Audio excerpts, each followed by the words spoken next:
In 1755, 23-year-old George Washington was a British colonel fighting against the French and their Native American allies for control over colonial territory.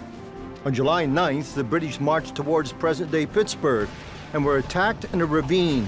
900 troops were killed, but Washington's prayers to Jesus Christ for protection didn't go unheard. Washington is riding back and forth, delivering orders. Every other officer on horseback is shot.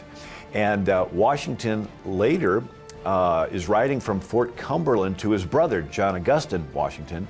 And he says, by the all-powerful hand of Providence, I have been protected beyond all human expectation. For I had 2 horses shot out from under me, 4 bullet holes through my coat, yet escaped unhurt. And it also occurred in the Revolutionary War as well, didn't it? Wasn't the hand of God on him then?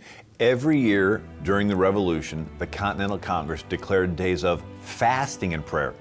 And so Washington would order his troops to observe the days of fasting and prayer. But their prayers and faith in God's protection were tested during the largest battle of the Revolution, the Battle of Brooklyn Heights. Washington had all of his men dug in facing the water, thinking the British are going to attack from the sea. Well, August 1776, Washington is attacked from behind. 3,000 of his men get killed, only about 300 of the British.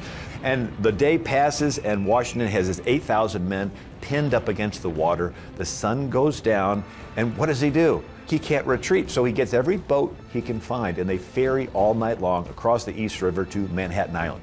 The next morning, the sun begins to come up. Half his men are still on duty, half his men are strung out, and his chief of intelligence, Major Ben Talmadge, says at this point, a very providential occurrence, a fog came off the river and settled over both encampments. He said you could scarcely discern a man at 6 yards distance.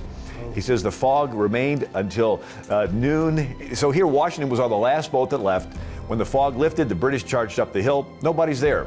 This was the last chance the British had to capture the entire American army at one fell swoop. So that's a supernatural intervention of Almighty God, right? It is, and if Washington would have lost the Revolutionary War, he would have been hung. All the founding fathers would have been hung. They would have been traitors, and we would be part of the British Empire.